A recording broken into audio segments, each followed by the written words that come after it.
안녕하세요. 권옥련 집사입니다. 동성애와 페미니즘은 현대사회의 큰 이슈 중 하나입니다. 10대 청소년과 청년들에게는 웹툰과 웹소설, 드라마, 영화 등을 통해 문화의 한 부분으로 자리 잡게 되었습니다. 특히 동성애는 도덕이나 윤리의 영역이 아닌 문화와 인권의 영역에서 다루어지는 추세입니다. 이는 영역의 혼동이라 할 수 있으며 이제 동성애 문제는 세속 사회에만 국한되어 있는 이슈가 아니라 모든 교회 안의 현실적인 문제가 되고 있습니다. 교회 안에 있는 동성애자 목사나 신부, 평신도는 과연 구원받을 수 있는가라는 물음에 교회는 어떻게 답할 것인가? 실제로 미국 선교회에서는 자신을 동성애자라고 밝힌 신부가 주교직에 임명되었고 미국 복음주의 루터 교회에서도 2021년 5월에 사상 첫 트랜스젠더 주교가 선출되었습니다. 얼마 전 한국교회에서는 동성애 전도사에게 몇 년 동안 관심받은 남학생은 성정체성의 혼란을 겪었지만 교회는 게이 전도사가 타 교회로 사역지를 옮기는 것으로 침묵하며 문제를 삼지 않았습니다. 기독교 온라인 매거진 전도사닷컴에서는 동성애를 옹호하는 사람들의 글을 기재하는 것을 서슴지 않고 있습니다.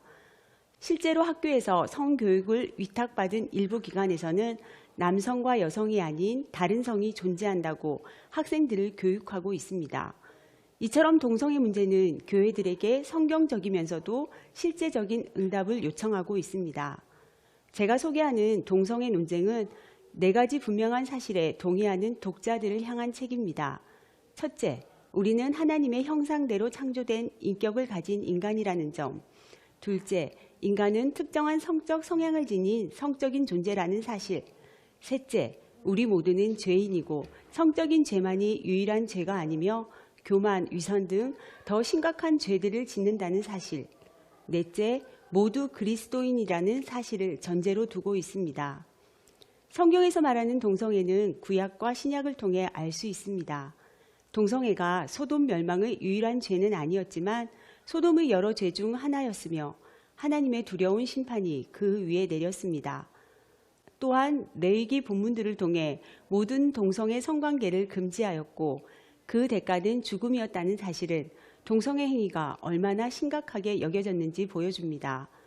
사도 바울은 로마서에서는 이방인들의 악으로서, 고린도 전서에서는 하나님 나라의 장애물로서, 디모데 전서에서는 도덕법에 따라 거부해야 할 범죄로서 동성애 행위를 용납하지 않고 있습니다. 동성애 행위에 대한 성경의 부정적인 금기는 성경이 말하는 인간의 성과 결혼에 대한 내용을 확인할 필요가 있습니다. 창세기 1장을 통해 남자와 여자가 하나님의 형상대로 지음받아 청지기의 임무도 공유하는 존재이기 때문에 양성 간의 동등함을 주장하고 있고 창세기 2장을 통해서는 하나님이 우리를 사회적 존재로서 창조하셨고 우리에게 사랑하고 사랑받을 수 있는 능력을 허락하시므로 인간은 동반자를 필요로 함을 말씀하셨습니다. 물로부터도 아니고 땅의 먼지로부터도 아니라 남자인 아담으로부터 여자인 하와를 창조하셨고 결혼을 통해 두 사람이 결합하게 하셨습니다. 또한 부모를 떠나 그의 아내와 합하여 한 몸을 이룰지로다는 말씀을 통해 첫째, 이성의 성별은 하나님의 창조물이다. 둘째, 이성의 결혼은 하나님이 만드신 제도이다. 셋째, 이성 간 정절은 하나님의 의도다 라고 하나님의 결혼에 대한 의도하심을 드러내십니다. 동성애 관계는 하나님이 의도하신 이 3가지의 목적 모두를 위반하는 것이기에 사실상 하나님의 심판 아래 놓이게 되는 것입니다. 하나님이 의도하시고 성경이 숙고하고 있는 유일한 한 몸의 체험은 한 남자가 자신의 살 중의 살이라고 인정하는 자기 아내와 가지는 성적 결합이고 서로 보완되는 인격 간의 융합이며 하나됨을 경험하는 것입니다. 동성애 기독교인들은 동성관계의 합법성을 변호하기 위해 5가지 내용으로 반론을 제시하고 있고 그들의 반론에 대해 성경적이고 합리적인 답을 제시하고 있습니다. 성경과 문화. 성경에서 동성애를 금지하고 있는 이유는 바로 동성애가 하나님의 창조 질서와 양립할 수 없고 또한 이러한 질서는 문화가 아니라 창조와 함께 설립되었기 때문에 그 유효성은 영구적이며 보편적입니다. 하나님의 창조 규범으로부터 자유란 있을 수 없으며 진정한 자유는 오직 그 규범을 받아들일 때에만 누릴 수 있습니다. 창조와 자연. 하나님이 창조 과정을 통해 성과 결혼에 대한 기준을 세워 놓으셨는데 하나님이 세우신 사물의 자연스러운 질서 중에 결혼은 이성애자의 결합이며 그것은 하나님이 의도하신 인간 사회의 기초이며 논쟁의 여지가 없습니다. 관계의 질. 동성애 관계가 서로 사랑하는 관계가 될 수 있다는 사실을 부정해서도 안 되지만 동성애 성관계가 이루어지는 사랑의 질은 하나님의 율법과 양립할 수 없기 때문에 그 관계를 정당화할 만큼 충분하지 않습니다. 동성애자들의 주장과는 다르게 남자 동성애 관계는 사실 정절보다는 문란함의 특징을 가지고 있습니다. 동성애 커플을 연구 조사한 결과 156쌍 중에서 단 7쌍만이 성적 정절을 지키고 있었으며 5년 이상 함께 산 100쌍 가운데서 성적 정절을 지킨 경우는 단 한 쌍도 없다는 것입니다.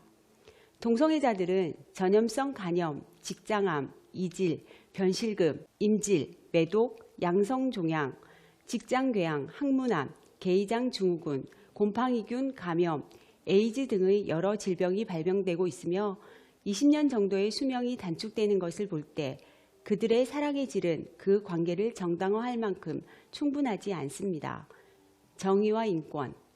정의의 추구는 하나님의 백성에게 최고의 의무가 되어야 하고 하나님은 차별을 반대하시며 모든 사람을 구별 없이 사랑하고 존중하는 것을 원하시지만 하나님이 주시지 않은 동성애 성관계를 권리로 주장할 수는 없습니다. 성관계는 이성의 결혼 관계에서만 가능하며 동성애 성관계는 하나님이 주신 권리가 아니기에 진정한 자유를 누릴 수 없는 행위입니다. 용납과 복음. 이성애자 기독교인들은 동성애자 기독교인들을 용납할 의무가 있는 것은 아닌가? 하나님은 우리를 있는 모습 그대로 받아주시지만 하나님의 용납이란 회개하고 믿는 사람은 누구든지 기꺼이 용서한다는 뜻이지 계속 죄 짓는 것을 묵인한다는 뜻은 아닙니다. 하나님의 말씀과 뜻에 대항하여 마음을 굳게 하는 사람을 용납하겠다는 약속은 애초에 주어지지도 않았고 오직 심판이 있을 뿐입니다. 여러 질병 중 가장 치명적인 후천성 면역 결핍증인 에이즈에 대해서 좀 더 자세히 알아보려고 합니다. 에이즈가 동성애 행위를 하는 남자들에게 내리는 하나님의 심판인가에 대해 그렇다와 그렇지 않다 두 가지 모두 답이 되어야 한다고 설명합니다. 그 이유는 우리가 심은 대로 거두게 하신다는 하나님의 도덕적 질서와 악에 대한 하나님의 공정한 심판이 나타나는 방식에서 보면 그렇다라고 답할 수 있고 예수님이 재난을 악한 사람들에 대한 하나님의 특정한 심판으로 해석하지 말라는 경고하심과 에이즈 희생자 중에 부정한 남편을 통해 감염된 여성들, 순진한 어린아이의 감염도 있기에 그렇지 않다라고 답할 수 있습니다. 에이즈는 1981년 미국에서 처음으로 밝혀지고 설명된 질병으로 감염된 후에도 10년 또는 그 이상을 숙주인 인체 내에 잠복해 있거나 감지되지 않은 채 머물 수 있습니다. 이 바이러스는 인체의 면역계와 신경계를 공격, 파괴하면서 모습을 드러내며 몇몇 치명적 질병에 대해 인체를 무방비 상태로 만듭니다. 에이즈는 오래전부터 중앙 아프리카의 원숭이들을 감염시킨 바이러스가 스스로 변이해서 발전했다는 것이 공인된 지식입니다. 에이즈는 쉽게 감염되는 질병은 아니며 정액이나 혈액 등의 체액을 통해서만 감염되며 감염된 사람과 성관계를 가지거나 감염된 피를 수혈하거나 소독하지 않은 주사 바늘을 사용하는 경로를 통해 감염됩니다. 에이즈는 게이들의 전염병은 아니지만 이 질병을 가장 빠르게 확산시키는 것은 문란한 성관계입니다. 2017년 미국에서는 신규 에이즈 감염의 66%가 게이의 성관계로 발생했습니다. 우리나라 같은 경우 90% 정도가 게이들의 성관계로 인해 발병되고 있고 10대 후반 청소년의 경우 92.9%가 동성 간 성행위로 감염되고 있습니다. 에이즈의 위험성에 대해 모르는 가출 청소년들은 게이들의 학문 선교 대상인 바터발바에 많이 노출되어 있습니다. 에이즈는 사회적 부담이 큰 질병이며 우리나라에서 유일하게 본인 부담 전혀 없이 치료비와 입원비, 간병비까지 100% 지원받는 질병은 에이즈밖에 없습니다. 동성애 성향은 유전자나 호르몬의 불균형, 비정상적인 학습 과정에서 생기는 것이 아닙니다.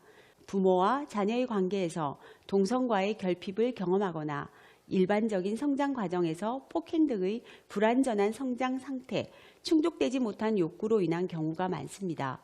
동성애 성향의 핵심에는 깊은 외로움, 상호적 사랑에 대한 인간의 본능적 갈등, 정체성의 추구, 그리고 완전함에 대한 갈망이 있다고 합니다. 하나님은 각각의 지역교회가 따뜻하고 용납하며 지지해주는 공동체가 되기를 바라십니다. 남성과 여성을 그리고 동성애 범죄와 이성애 범죄를 차별하지 않도록 조심해야 하며 회개를 거부하고 동성애 관계를 고집하는 사람에게 징계할 여지가 있을 때에도 겸손과 온유함으로 해야 합니다.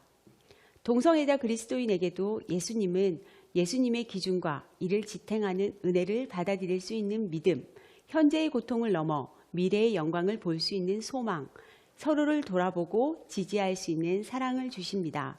나는 레즈비언과 게이 기독교 운동단체가 존재하는 사실이 교회를 책망하는 표시라고 생각한다라는 본문 내용은 우리 모두가 고민해야 할 내용으로 생각됩니다.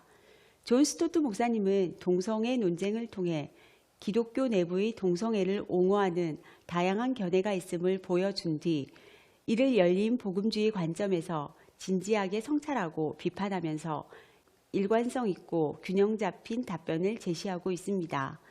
동성애에 대해 좀 더 폭넓게 알고 싶다면 김지연 약사의 덮으려는 자, 펼치려는 자를 읽어보길 추천드립니다. 감사합니다.